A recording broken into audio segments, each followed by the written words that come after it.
I'm ready to rock.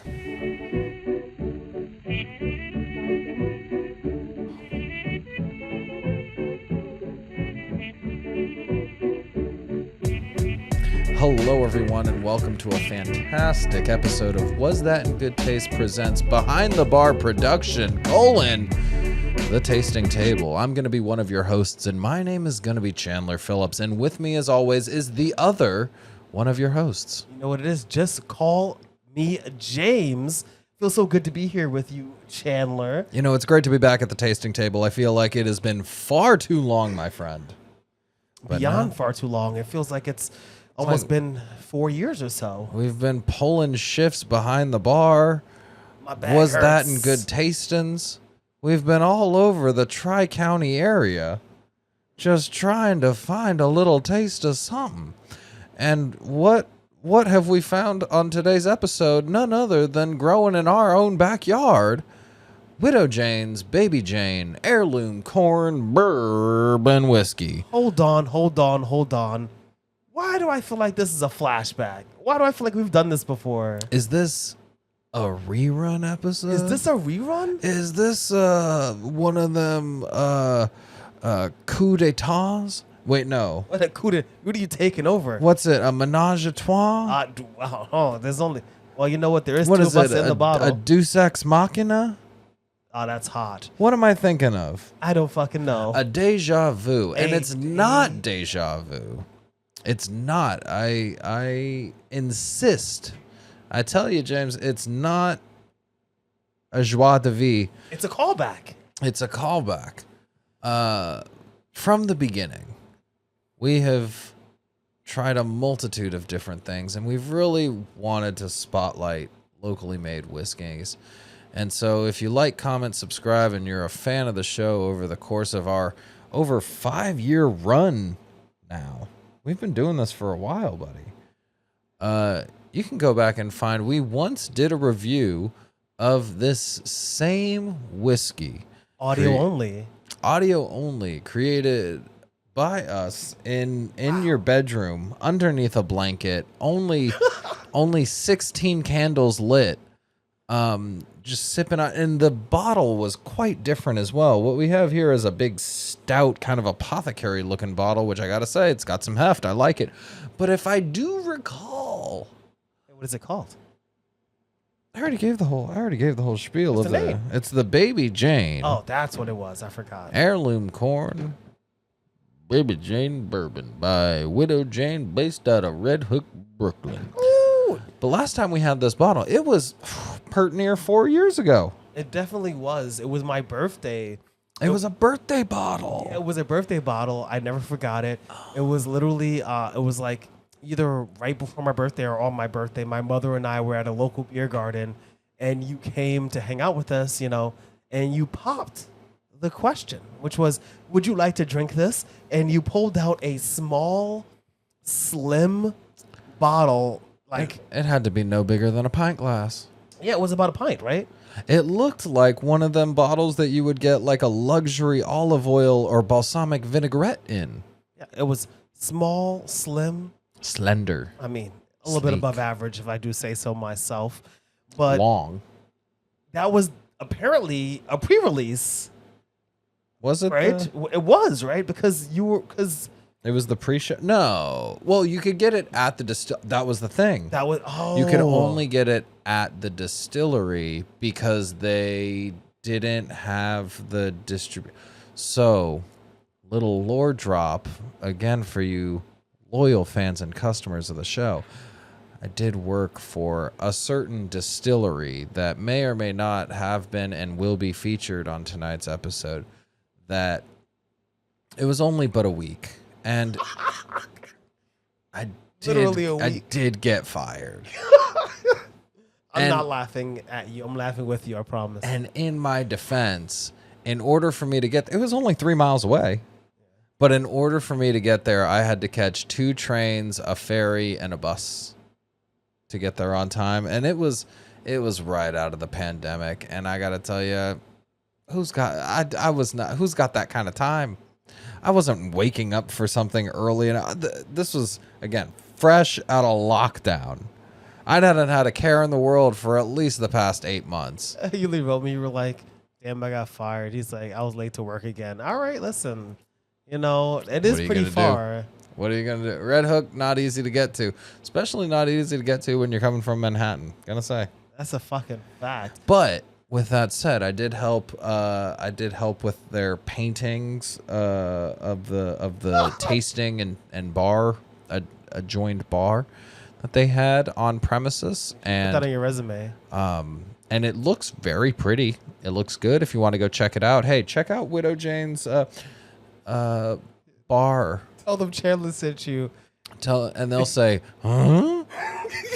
Hey, a guy painted these. The walls are probably even a different color. Probably. They're like, hey, a guy once painted these walls.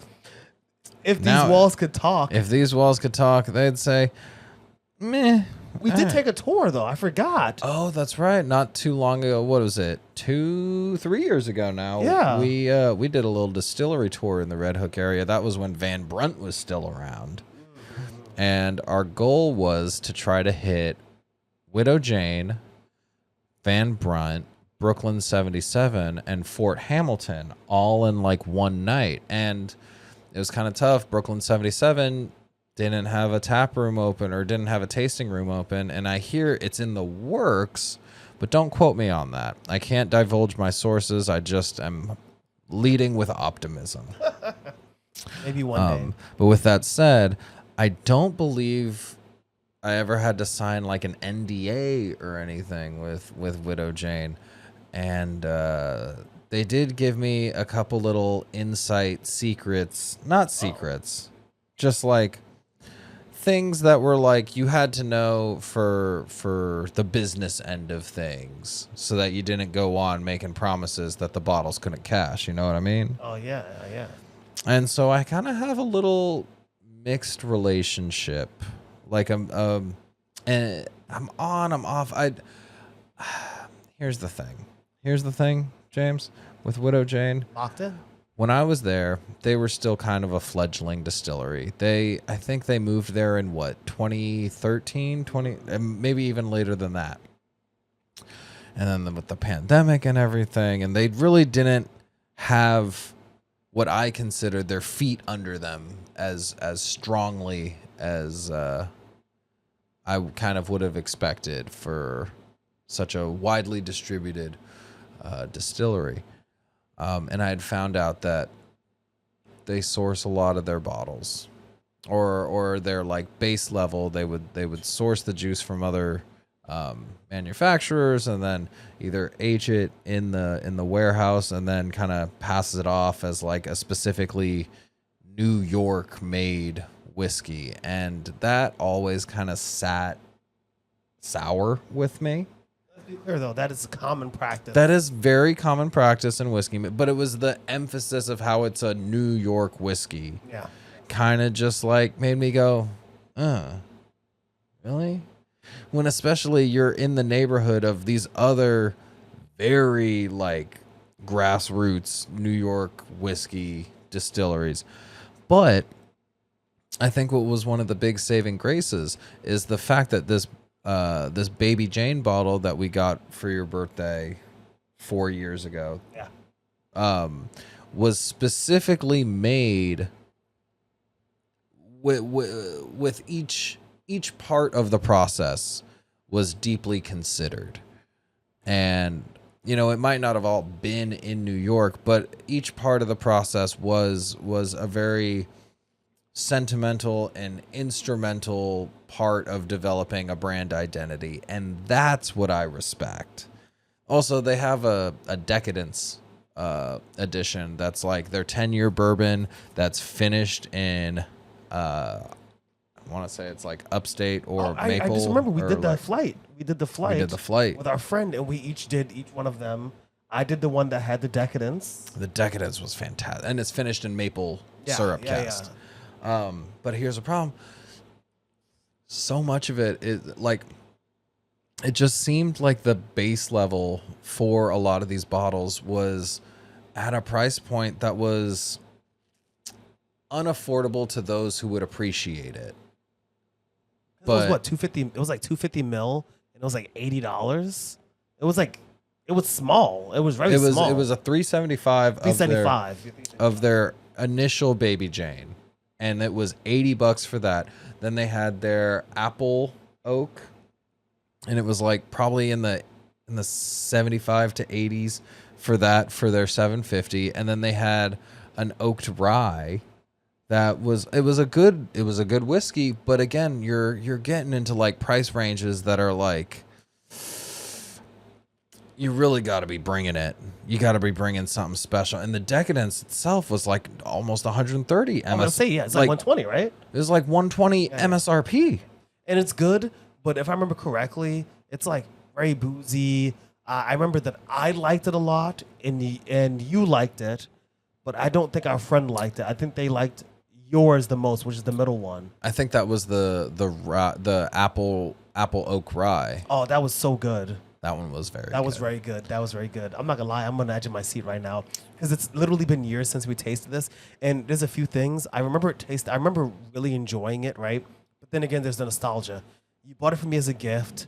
I literally kept the bottle for a long time. I really wish I still had it. I got rid of it not recently, and I'm excited to see if this is different because it was a little higher proof before. It was like 46. What are we at right now? We're at 45.5, okay. 91 proof.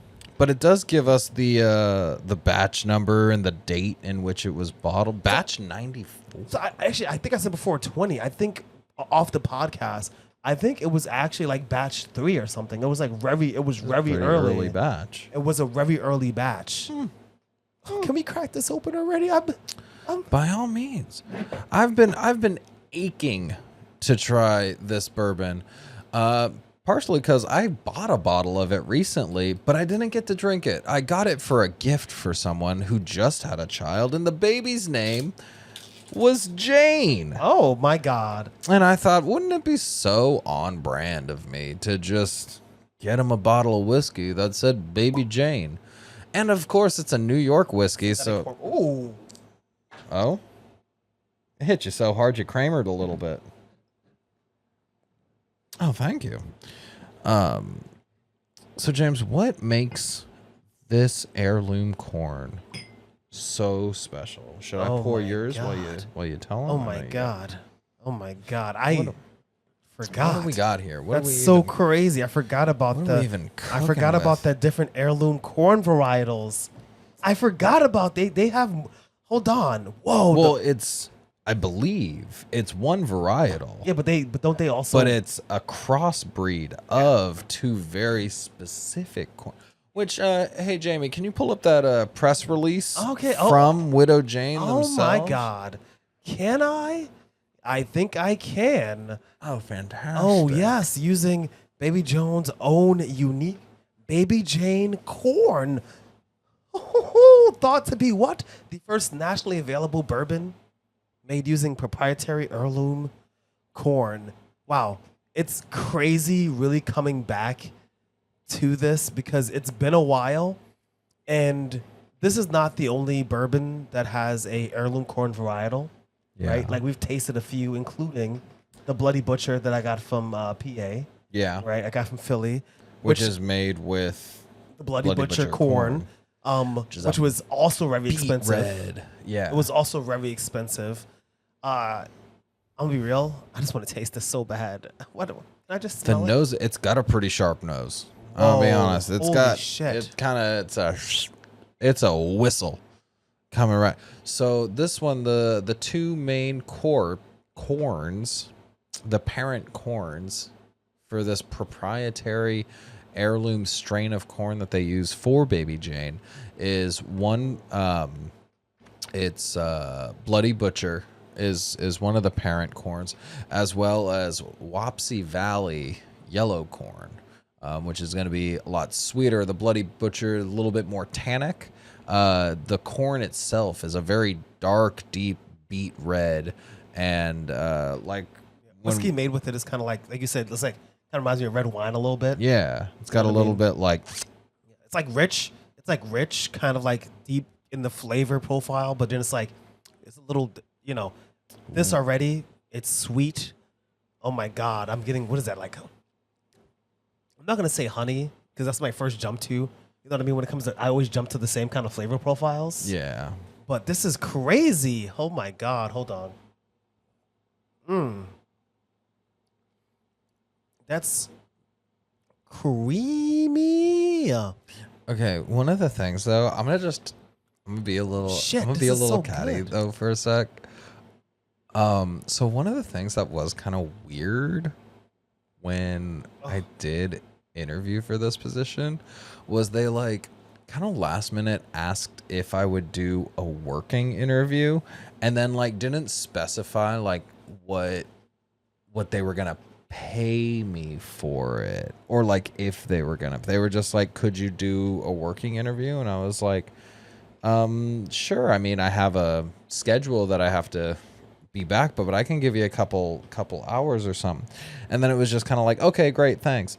And then I just kind of had to like hope that they would make good on it, and I just kind of felt like that was a weird kind of thing, you know? Like it's If a lot of distilleries and bars are kind of like that, right? You know what I mean? yeah. I think it's because it's kind of easy to exploit people, especially when they want to be around the product. Yeah. And like I like making whiskey, so I really wanted to learn how to make whiskey from that whole experience. But I don't know.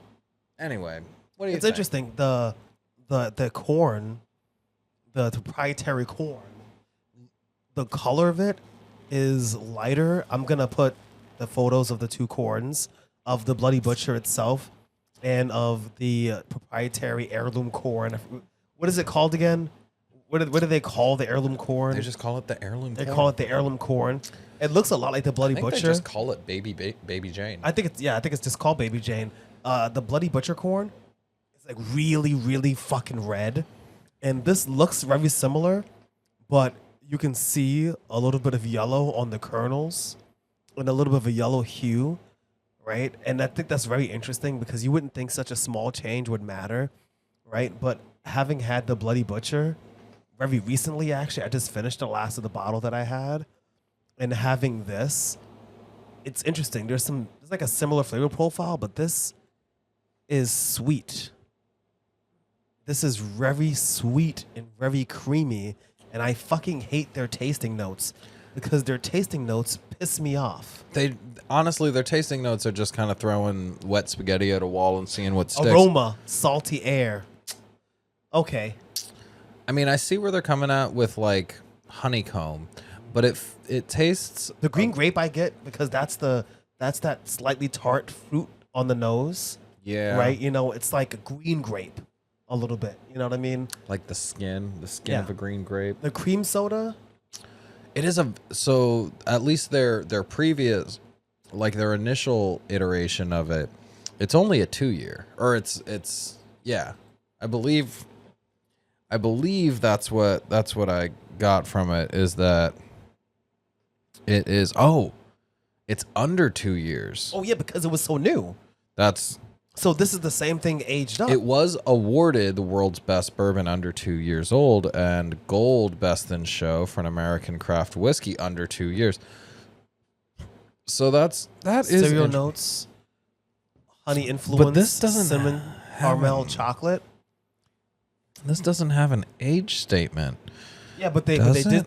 There's no age statement, but this is for the what was it, 4 to 6 years? Where did he just say that?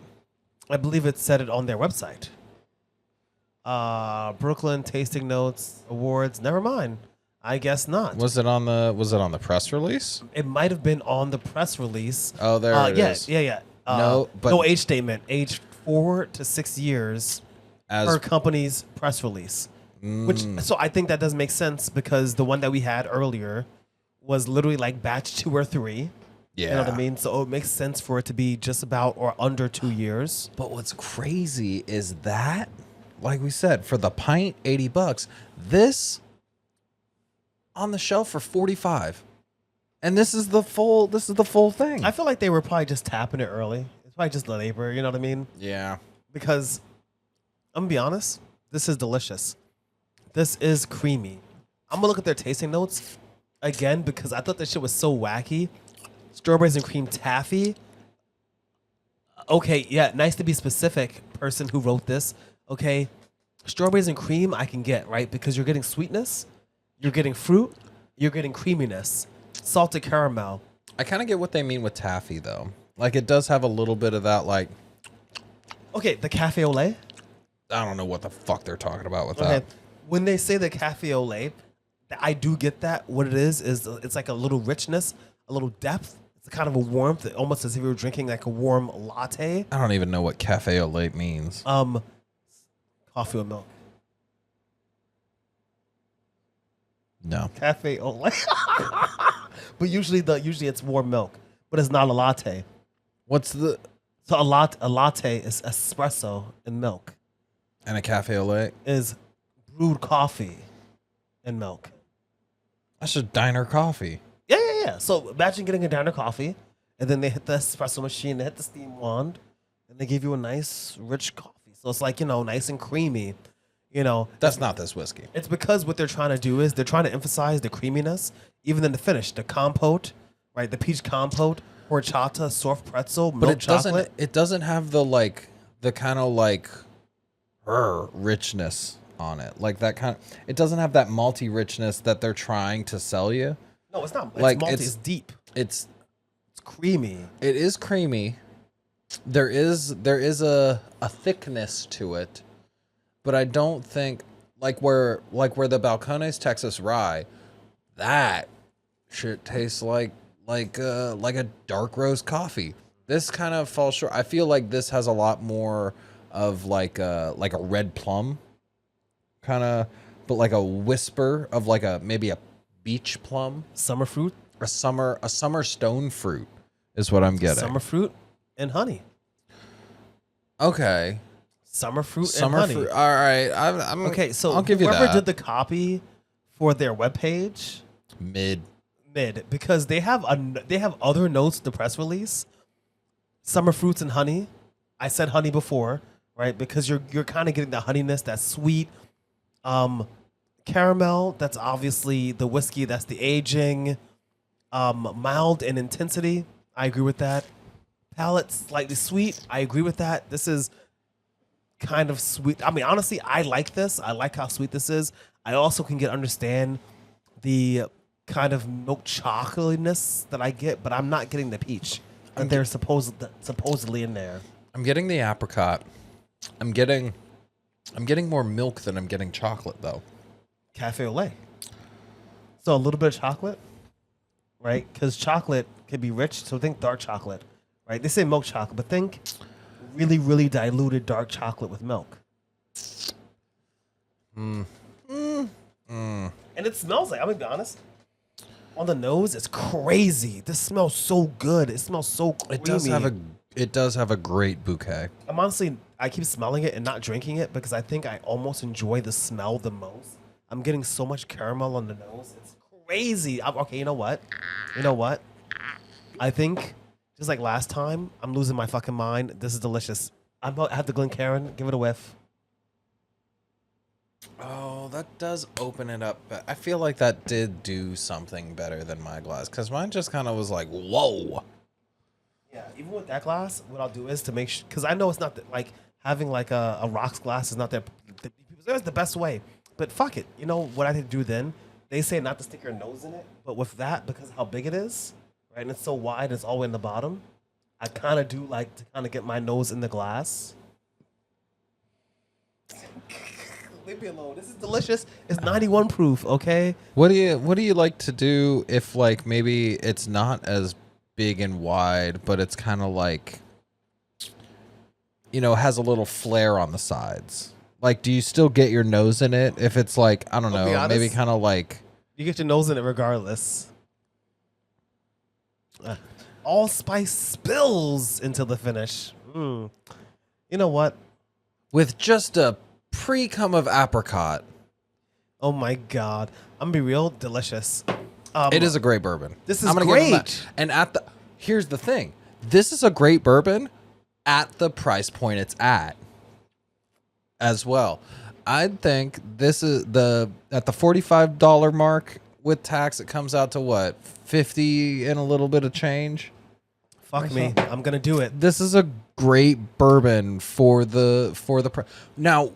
If someone tried to sell me a pint of this for $80, you can kick rocks. You know what, Chandler? What's that? I'm gonna try very hard. This is what we said about it before. I'm gonna try. I'm gonna put it. You're gonna do a cutaway? I'm gonna do a cutaway. You ready? Yeah, editing James here. Apparently we never actually did a video about the Baby Jane, but we did have it, and I have the proof. So I was with my mother, and Chandler came, and he bought it for me, and we were sitting at this beer garden, and look how tiny it is. Look how 350, right? And I even mocked up doing like a photo, but now remembering Chandler and I just bodied the bottle, and we had a good time. And the whole thing is we were talking about how it's because it was special bottle, and you know it's limited, and you know what? One day we'll get it again. So guess what? One day we got it again. The final shot I had to find it is us actually enjoying it. So yep, there you go. There it is. Back to the show. Oh, look, I don't know what we said. I don't know, but I put it there because I'm very What if curious. it was something like really damning? What I really believe, and I kind of remember, is that you said, we both kind of had the same opinion, that it was very, very good, but it was expensive. We appreciated it, one, because of kind of like, it was like a gift or whatever, and it was limited, but it was not quite worth the price. If I'm right, you know what to do? You have to make sure that you are following, subscribing. And you have to pay him $1,000. $1,000. If he's right, No, $1 million. $1 billion, maybe. I like how they laughed. Then they laughed at him. They literally laughed. They were like $1 million. They were like, And they're like, "What? You want a government contract? You can have one of those. That's fine." I mean, I give that to my mistress. Come on. No, this is great. This is. I'm really excited, honestly, to hear what we said about it. Seriously, let me know how off I am. This whiskey might single-handedly change my opinion on Widow Jane, because my biggest gripe with them, my two big hang-ups were, one, they built a brand around being a New York whiskey when their whiskey initially was not made in New York, and two, they were way too overpriced for what they were doing to it. But now that they've had a little time to grow into themselves as a company, as a distributor, as a product maker, I think the Baby Jane whiskey, it has heart, it has soul. It's not just sourcing from somewhere else. They put a lot of time and effort, and honestly, some serendipity. I agree. The way that their heirloom corn came about, they were really just growing two different types of corn, and then they happened to cross-pollinate due to bees. Yeah. And I kind of love that. Like, when you have something that then it lends itself to not just giving you a brand identity, but giving your product something that has substance to it. If drinking whiskey was just about getting shit housed, we would have got that bottle of Everclear that was less than $20. Oh, absolutely. I mean, can we be real? I think that a lot of brands put stuff on their bottles and they say that they use this grain. You know, you ever get a beer, you know, like Simcoe, Galaxy, Strata hops, but unless you're a hop head, can you really distinguish the difference between them? Maybe only anecdotally. Whereas I think that the corn varietal that's used in this heirloom corn for the Baby Jane, It makes a difference. and I'll be real, that's the credit, obviously, to the Bloody Butcher. I will say that the flavor profile of this is very similar to the Bloody Butcher, which makes me feel like they use the yellow corn to add that little bit of sweetness. Well, that's the thing. The Bloody Butcher almost kind of drank more like a rye whiskey Yes. than it did a bourbon. And this one, the sweetness is more balanced. It definitely drinks more like a bourbon. It could use a little bit more time in a barrel, I think. But you know what I think would be a lot of fun? Would be something like if they set up some sort of barrel program with their local whiskey shops and what's it called, off-premise distributors, and really we're able to connect more with the New York kind of aspect of it. Like if you as a shop owner could get a bottle of, or get a barrel of this, even if it's like smaller barrel, we'll give you half barrels because you got your 53s. We'll bring it down to like a 33-gallon barrel, and you as a shop owner can now age that a little bit extra, give it a little bit more, make it a little bit more unique to your New York. Superhero KCBC X Widow Jane, superhero sidekick, barreled Baby Jane. I think this is the flagship that they need to put their chips on. And if they can start doing that kind of cross promotion with other local stuff, I'd be really excited as a consumer. And I would be stoked to try their stuff, even if it's not. Be wrong. I would love to be. You know what? I would love to do actually.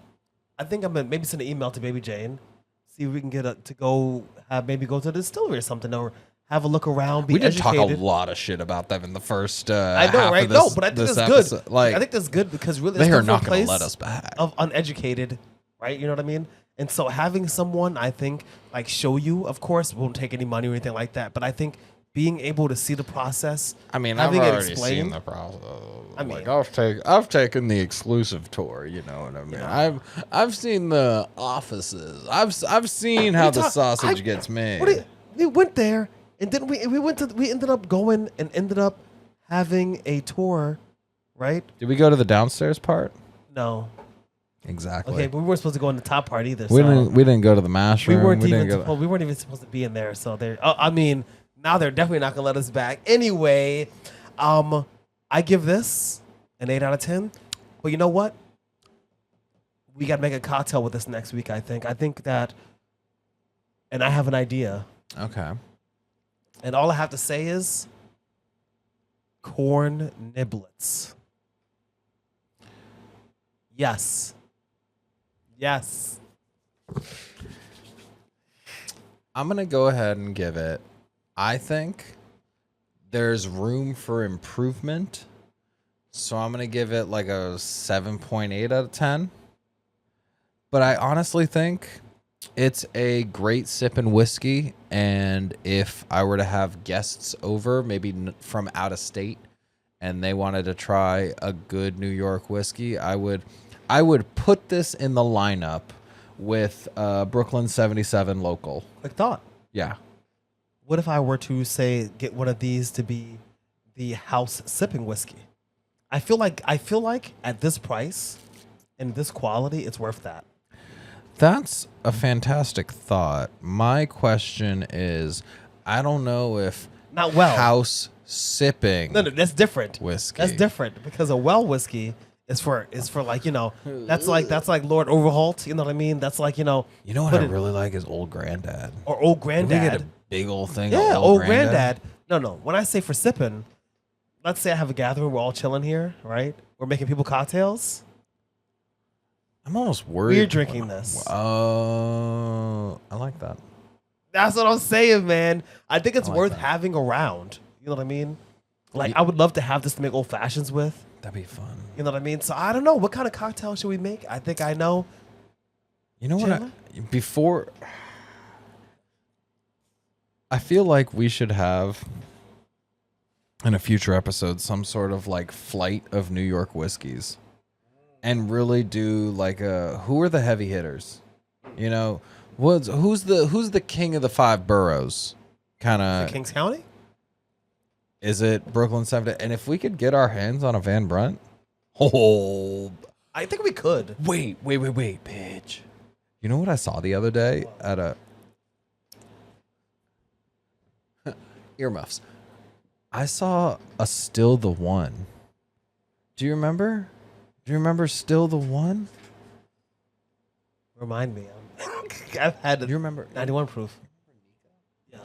That was the one that she worked with. Oh. And they had the 917, and then they had like it was all the different area codes, Okay. and they had the Westchester. Gotta get a 718. That's the one. Brooklyn. I think that's the. Yeah, 718. We gotta get a 718. Well, that was the one that would always come in. He was the one who kind of looked like Wilf. Yeah. He was the dude who kind of looked like Wallace Shawn. Yeah. Yes. I know exactly. Yes, I know who you're talking about. And he would come in, and he would always get. I thought he was Wallace Shawn for a little bit. I'm not gonna lie. One time I saw a play just the other day, and I thought it had Wallace Shawn in it, but it was just a dude with a similar build and a similar lisp. Anywho, look up Wallace Shawn, Buffy the Vampire Slayer. There you go. the Thethilian.